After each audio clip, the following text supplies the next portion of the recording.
Antes de pasar, digamos que yo lo que les voy a mostrar, digamos, como mi presentación, es un poco la visión que nosotros tenemos en este momento sobre las industrias del entretenimiento, las industrias creativas, lo que estamos haciendo al respecto, pero quiero contarles cuál fue, digamos, como la previa para llegar allá. Yo soy, como dijo Carlos, Javeriano, yo estudié arquitectura, yo me gradué en el año 2000, pero desde que tengo uso de razón estaba muy interesado por el desarrollo de animación digital. Cuando yo quise estudiar una carrera, simplemente no encontré ningún programa, digamos, que me ayudara a hacer lo que yo quería, que era explorar mis capacidades de poder contar historias en este tipo de medios. Afortunadamente, digamos que encontré en la Javeriana y en la carrera que estudié, que fue arquitectura, digamos, como unas bases interesantes como profesional. Digamos, aprendí a pensar de alguna forma, a resolver problemas, a ser creativo, y de alguna forma, digamos, que me he dado cuenta que la tecnología cambia de la noche a la mañana, cambia una y mil veces, pero uno tiene que tener una visión clara. En su momento nosotros siempre soñamos con hacer como el primer Pixar de América Latina, queríamos contar historias, queríamos hacer películas. Sin embargo, digamos que nuestro conocimiento técnico, aunque estaba muy bien fundamentado en la animación digital, digamos que tenía un componente que era todo el tema del sector inmobiliario. Entonces, en ese momento decidimos arrancar una empresa con algunos amigos también javerianos, se llamaba Cero Fractal. Nos dedicamos a hacer visualización de proyectos de arquitectura. En ese momento, las promotoras, las inmobiliarias vendían los proyectos con maquetas y con acuarelas, y nosotros ya teníamos, digamos, un bagaje que traíamos incluso previo a la universidad, digamos, como muy metido en el tema de animación por computador. Curiosamente, en ese momento Colombia estaba en una crisis inmobiliaria terrible, nos estaban poniendo un ladrillo sobre otro, y nosotros vimos que había otros lugares del mundo donde estaban construyendo como locos. Entonces decidimos irnos a Estados Unidos a ver qué estaba pasando. Encontramos que el sur de la Florida era el lugar donde más estaba construyendo en el planeta en ese momento, en el año 2000. Y para sorpresa nuestra, allá venían los proyectos con maquetas y con acuarelas. Entonces, digamos que, obviamente, digamos que entrar a ese mercado fue todo un rollo, y es toda otra historia que he hecho con los estudiantes de Carlos, le he contado un par de veces, pero fue interesante, digamos, como incursionar en ese mercado. Para hacer la historia muy corta, porque quiero hablar de otros temas más divertidos. Al cabo de 2 años éramos la empresa más reconocida en el sur de la Florida haciendo visualización de efectos de arquitectura. Hacíamos proyectos no solo en la Florida, sino que los promotores de la Florida, cuando se fue agotando, digamos, como el suelo y la posibilidad de hacer ese tipo de proyectos. Además que en 2001 ocurrió algo curioso, y es que después de septiembre 11 nadie quería vivir en un piso alto. Entonces, después de hacer las imágenes de la torre residencial más alta del mundo, pasaron a ser edificios de 5 pisos en todo Estados Unidos. Pero en ese momento esos promotores funcionaban proyectos en Dubái, en Asia, en todas partes, y nosotros entonces, digamos, que tuvimos un portafolio muy interesante. Luego nos dimos cuenta que hacer una animación de una universidad, de un aeropuerto, de un rascacielos, era más complejo, o pues técnicamente que hacer una animación de una latica que apareciera durante 30 segundos o hacía alguna figurita. Cuando menos nos dimos cuenta, estábamos haciendo comerciales de televisión, estábamos trabajando en el sector publicitario. Hicimos muchísimas campañas para muchos anunciantes que probablemente ustedes han visto. Hace unos años hicimos incluso para donde nos llamaron de un canal de televisión que querían hacer un reality que era como una especie de American Idol, nos dijeron en ese momento, y querían hacer una campaña expectativa donde unos animalitos cantaban, y hicimos una campaña para un programa que se llamaba Factor X. Y bueno, fue muy divertido. La empresa creció bastante, tuvimos unas 70 personas enfocadas en animación digital. Abrimos un área también dedicada a publicidad, pero en medios digitales, en desarrollo web, desarrollo de aplicaciones, ese tipo de cosas. Sin embargo, siempre queríamos contar historias. Entonces, digamos que cuando estábamos haciendo proyectos de arquitectura, nos inventamos, digamos, como un término que era en Architecture Films, donde veíamos cuál era el tipo de contador y lo que quería transmitir con el proyecto, y hacíamos una película con personajes virtuales y todo eso, como que reflejaba el estilo de vida de quien quería comprar una propiedad, y eso sensibilizaba muchísimo, digamos, a los compradores. Y todo eso, digamos, que creció, fue muy bueno, llegamos a tener unas 70 personas más o menos.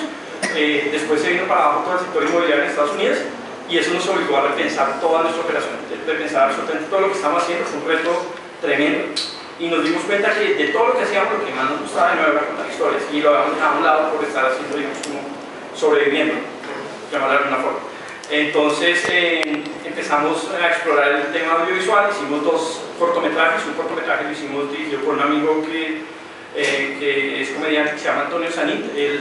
Con él hicimos una película que se llamó Los Atrapasueños, una película corta, estuvo en salas de cine, luego hicimos otra película que nunca estuvo en salas, y nos dimos cuenta después de un cierto tiempo de análisis, y ahí arranca como el cuento que les iba a contar hoy, pues como una percepción que estábamos empezando a encontrar. Nuestro sueño era hacer Pixar, y nos dimos cuenta que Pixar invertía $150 millones en hacer una película, y era, digamos, como que tenía ciertas características. Mirábamos como temas AAA, como los videojuegos, eran decenas de millones de dólares para hacer un juego de consola, programas de televisión. Por ejemplo, este programa, un dato interesante, se llama Los Backyardigans, es un programa de niños en animación digital, lo produce una empresa que se llama Nelvana para Nickelodeon. Nelvana, el vicepresidente de producción de Nelvana es colombiano, se llama Luis López, y Luis de hecho fundó una empresa que se llama Pipeline en Canadá, y Pipeline es la productora, la empresa que le produce a Nelvana muchísimos productos de animación, incluso parte de algunas temporadas ahorita Backyardigans están siendo hechas en Medellín. Pipeline tiene una pequeña oficina en Medellín, y es pues un tema muy interesante. Sin embargo, hay una serie de características como tratando de encapsular eso y llevarlo como una tesis de negocio de alguna forma.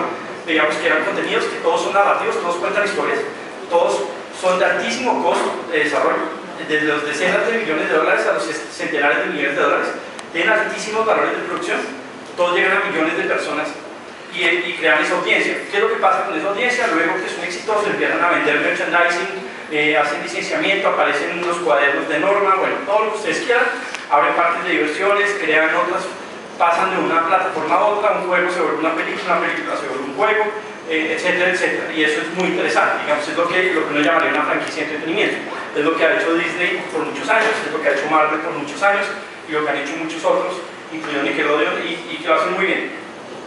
Sin embargo, es un tema que es incrementalmente riesgoso. Si uno mira películas como por ejemplo Más bonita mamá, no sé, y me gustaría también saber, como para entender un poquito, sé que ustedes vienen de muchas facultades, pero quería saber rápidamente cuántos de ustedes vienen de ciencias, digamos, como de economía, de administración, de ese tipo, digamos, de carreras.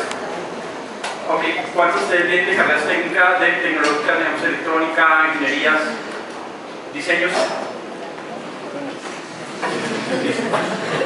Genial. Entonces, el tema es que este tipo de películas, ¿verdad? Que los sociales no existimos. Fundamentales. El caso es que estas películas, digamos, esta película específicamente de Mamás costó $156 millones. En el box office hizo como $36 millones. Una película producida y distribuida por Disney a nivel global, digamos, y eso carga un riesgo muy alto. Juego en línea de más de $100 millones, All Points Bulletin, era como una versión multijugador online como de Grand Theft Auto, que grabaron en la semana 6, y ese tipo de historias se oyen más o menos todos los días. Y cuando uno oye los técnicos de todas las empresas de entretenimiento, son una tragedia en general. Y entonces, ¿qué ha pasado? Digamos, como la salvaguarda que tomaron todos ellos es el ataque de los sequels. Hoy en día uno ve la parte 2, la parte 3, la parte 4, la parte 5, incluso la parte 0 de algunas películas, los superhéroes, o ve que la rehacen. Una película que fue exitosa en los 80s, hagámosla de nuevo y pues nada, digamos que eso ha tendido a ser como la malla de seguridad de muchas empresas de entretenimiento. Entonces, digamos que incluso hay quienes se descubrió que una franquicia de entretenimiento que funciona como un juego de mesa puede volverse una película. ¿Y por qué no hace una película de batalla naval? Eso también salió más o menos mal. Fue una película de $209 millones, en Estados Unidos la taquilla fue de 60. Entonces toca ser muy cuidadosos. Es un entorno que se ha vuelto muy agresivo, y curiosamente en los últimos 4 años la gente está consumiendo entretenimiento en pantallas diferentes. La gente no necesariamente está viendo cine, la gente no necesariamente está viendo televisión, sino están consumiendo como todo este tipo de entretenimiento de otra forma. Hay nuevas plataformas, hay nuevas formas de entretenimiento de todos los colores, precios, sabores. Hay plataformas de entretenimiento que llegan a millones de personas, incluso millones de personas hechas por 1 o 2 personas, hay otras hechas por 100, hay veces hechas por 1000, y curiosamente tiene un similar nivel de probabilidades de éxito de la que hicieron las 2 personas que la que hicieron las 1000 personas. Y eso digamos que es un poco perturbador. Digamos que por lo menos cuando uno hacía películas sabía que es una película de distribución global, requería $100 millones o más. Y cuando le metían $5 millones, eso iba a fracasar. Cuando nosotros terminamos nuestro cortometraje, estábamos haciendo un proyecto de largometraje, duramos un año en guiones, lo mandamos a un script doctor en Hollywood, nos decía que estábamos locos, que eso no funcionaba, le devolvíamos. Cuando teníamos un guión medianamente bueno, decíamos, ok, tenemos un guión medianamente bueno para hacer una película, hagamos el presupuesto. El presupuesto de desarrollo era $5 millones, tenemos dos problemas: encontrar $5 millones e encontrar un distribuidor global, porque si uno no tiene distribución para película, pues nadie la ve, y no creo que sirva de mucho un producto que nadie ve. Entonces, y el problema es que los distribuidores son los mismos en cualquier parte del mundo. Uno encuentra Paramount, Sony, Universal, Disney, bueno, los mismos distribuidores. Y estos distribuidores, cuando tienen en sus manos una película de $100 millones, le meten otros $100 millones en distribución y hacen una distribución global.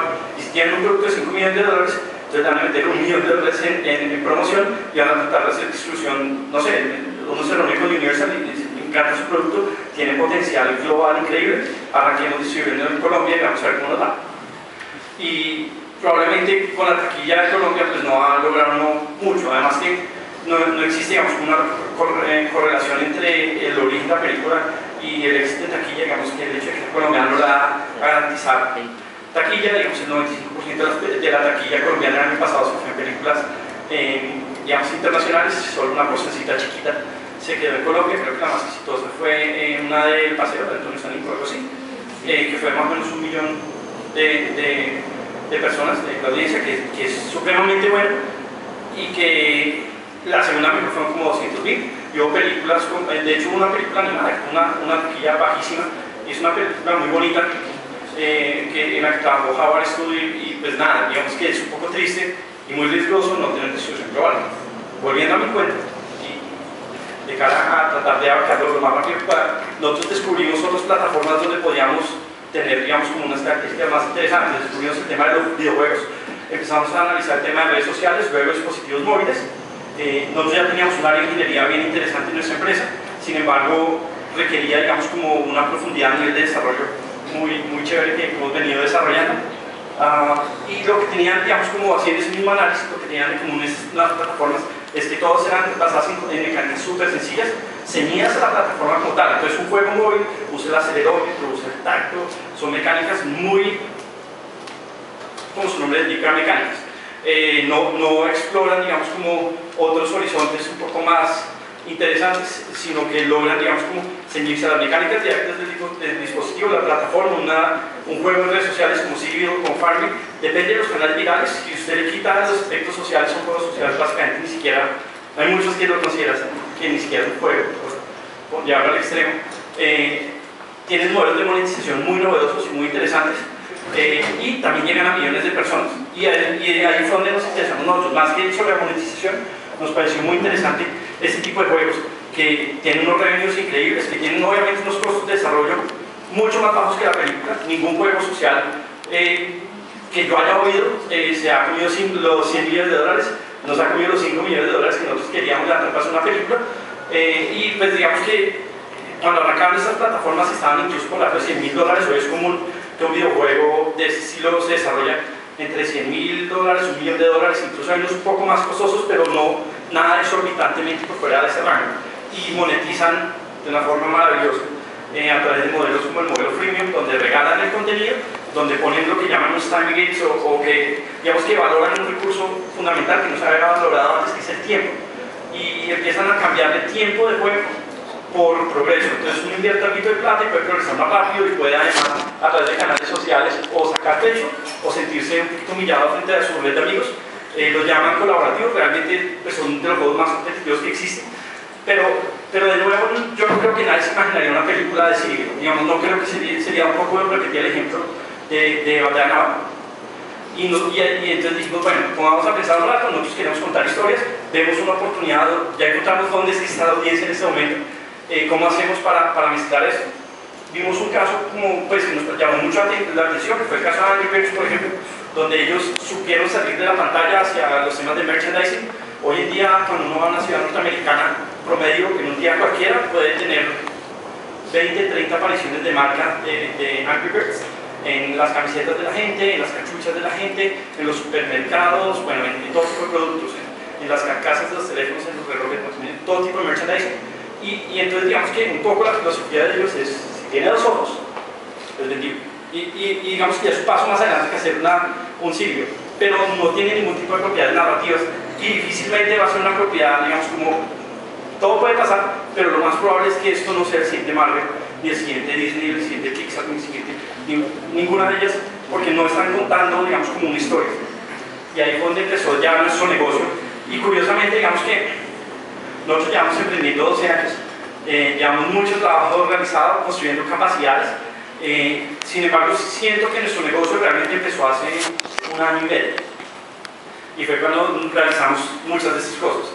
Básicamente lo que nosotros queremos hacer es crear franquicias de entretenimiento a través de mundos narrativos que llegan a millones de personas usando variados eficazmente a través de videojuegos, específicamente móviles, pero digamos que en general videojuegos.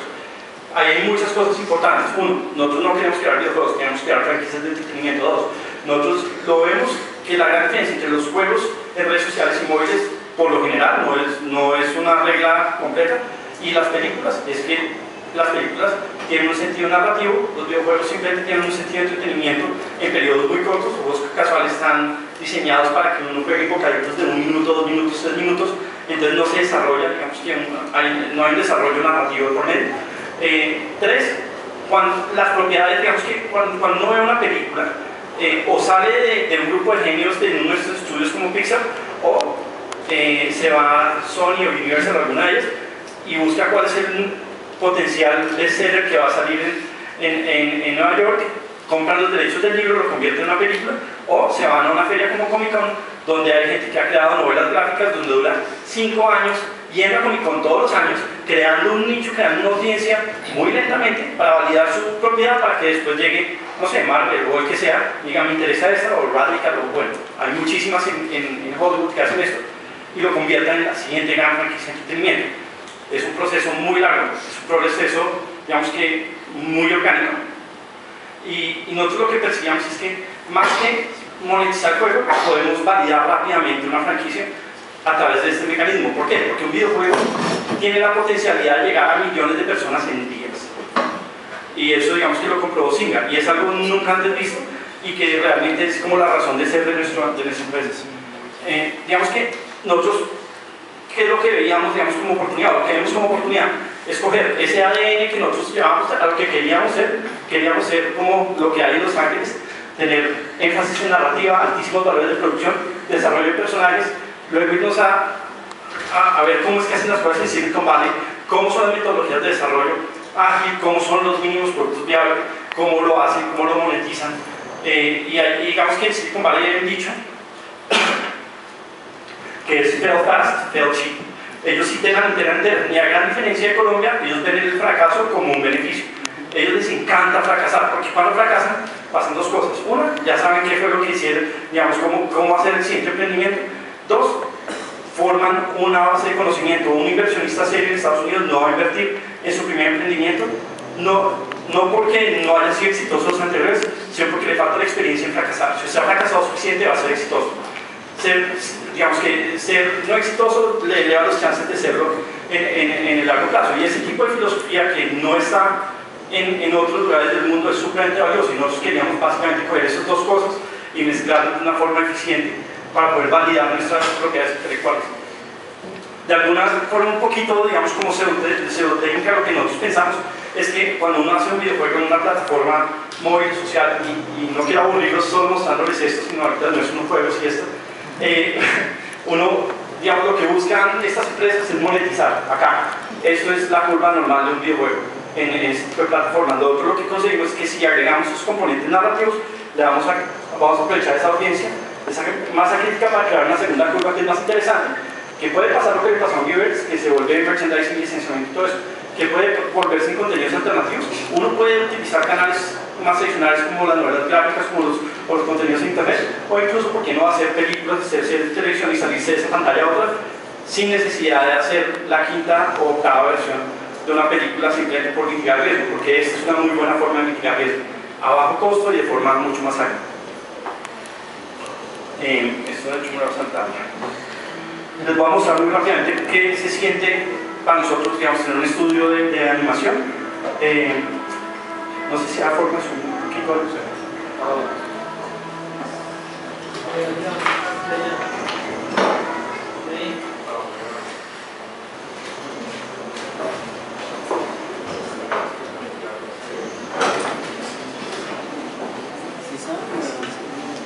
Mientras, entonces, les cuento, nosotros empezamos a formar este estudio, cogimos nuestros mejores animadores, cogimos a nuestros mejores ingenieros y los equipos de videojuegos son altísimamente multidisciplinarios.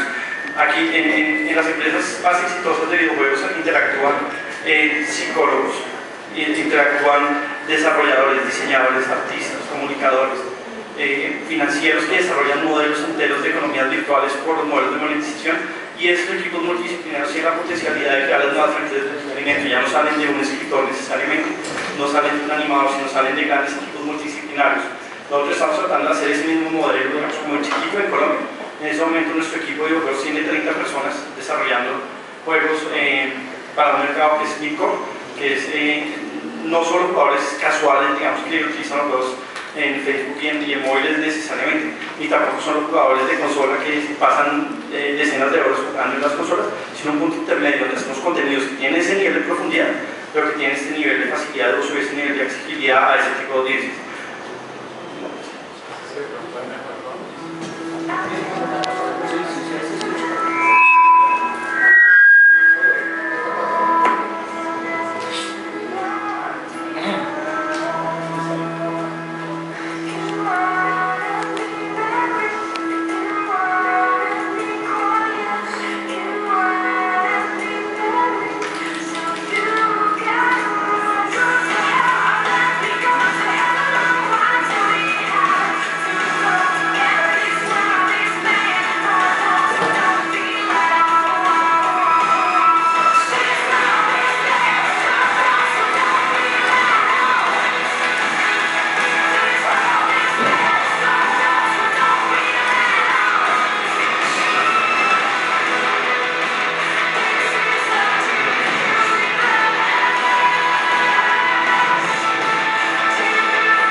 Lo que les está tratando de mostrar, digamos, como en 2 minutos es cómo se ve más o menos un estudio de juegos, cuáles son todas esa mezcla, digamos, como elementos que uno tiene casi que de sensaciones que uno tiene, son proyectos que son súper desgastadores, requieren un trabajo muy intenso. Uno de nuestros primeros productos, Vampire Season, hemos trabajado más de 14 meses, salió al aire la primera versión, luego nos dimos cuenta que teníamos que mejorarlo, estamos a punto de sacar la segunda versión y detrás de ese viene digamos, como un portafolio de lanzamientos interesantes, específicamente que rondan entre 5 productos.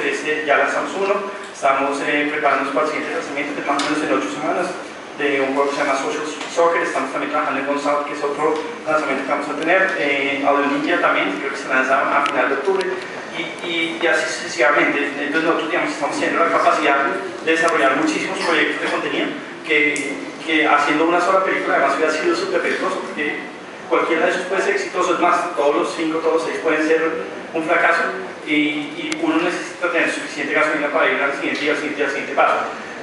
Digamos que volviendo al tema de emprendimiento, nosotros ya teníamos detectado lo que queríamos. Teníamos una empresa de servicios que hacía animación digital, hacían medios digitales también, digamos, Rich Media, realidad aumentada, desarrollo, ingeniería aplicaciones móviles, bueno, todo tipo de cosas, incluso juegos para marcas. Trabajamos con marcas en muchas partes del mundo haciendo videojuegos para ellos, pero queríamos hacer eso. Entonces decidimos armar una unidad de negocios nueva, pero necesitábamos financiarla. Tuvimos la fortuna de encontrar un fondo de inversión de riesgo. No sabíamos todavía mucho del entorno, digamos, como de financiación de ese tipo de emprendimientos. Ya habíamos hecho la tarea en la parte de entretenimiento y habíamos visto lo difícil que era levantarse 5 millones de dólares de este tema de huevo de gallina. Sin embargo, digamos que para este emprendimiento no la teníamos clara, donde digamos, sabíamos que podíamos ir a California a buscar ese tipo de recursos.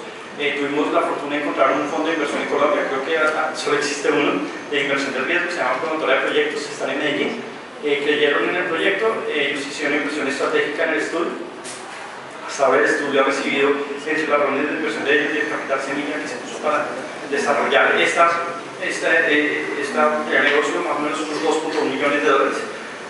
Sin embargo, digamos que si lo miramos en la perspectiva de tiempos y de recursos de inversión y de riesgo, comparado a haber hecho ese primer largometraje, creo que es una grandísima y buenísima inversión.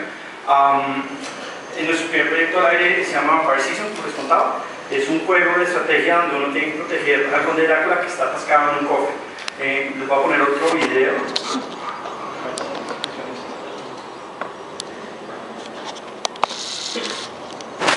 Scholars claim we began somewhere in the Comenius, the greatest hunt ever known to man. As humanity realized the truth about vampires, they finally came together to vanquish them once and for all. Bad news is, you're on the other team. But fret not, oh evil one, you are not alone. Release the werewolf!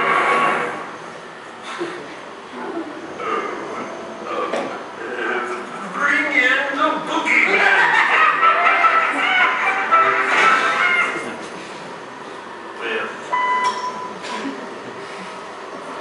Wait, maybe your devious mind can save us. Yes, you could plan our defense. To the catacombs!